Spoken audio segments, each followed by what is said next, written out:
What is up? It's Carolyn. I'm broadcasting live from the bathtub because I want to practice telling a story. Because I am in California and we've got some rattlesnakes out here.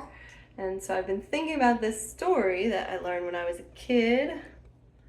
It's about rattlesnakes, and I want to practice telling the story. So I figured I might as well be soaking my bits while I practice. All right, let's move that. See, I believe that the most misunderstood animal in the West is the rattlesnake.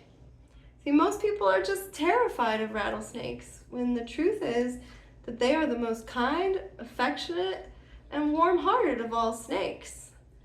But I wouldn't have known that either if it hadn't been for an experience I had when I was a kid. See, one day I was walking through the desert and I heard a rattlesnake rattling, and I was a curious kid, so I followed the sound. And what do you suppose I saw?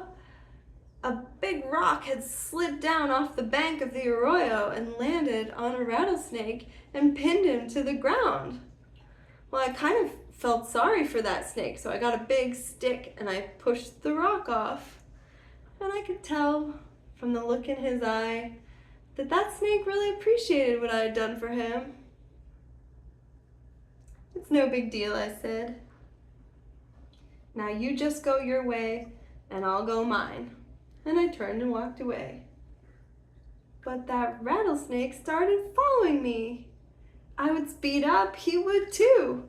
I would dodge around a bend in the arroyo and run to get ahead, but he'd always catch up.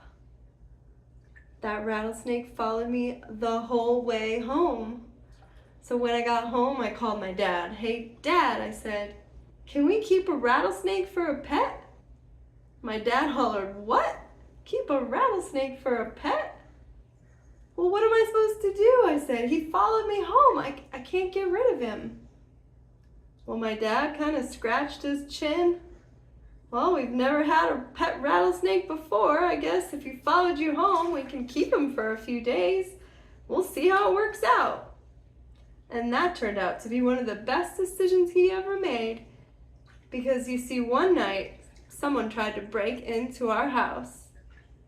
That rattlesnake wrapped himself around the burglar's neck. He had his tail out the window. He was rattling for the police. He was a good pet. The only problem was he got this bad habit. See, when he wanted to go out, he would scratch on the screen door. But his fangs had a little bit of poison in them, and the poison would soak into the wood of the door, so it was always sticking and hard to get open. So my dad would take a file and he'd scrape down the edge of the door. And after a few years, that door was looking pretty weather-beaten, so my dad decided to paint it. But the paint had turpentine in it, and the turpentine drew the poison back out of the wood. The edge of the door started shrinking down. It ended up about ½ an inch wide.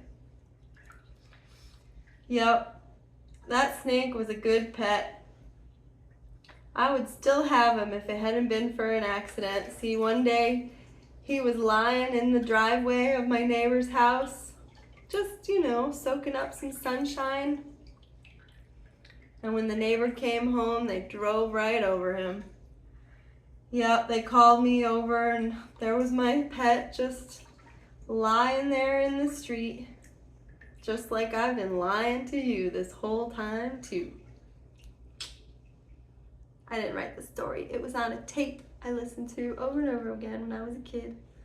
Thanks for listening. Bye.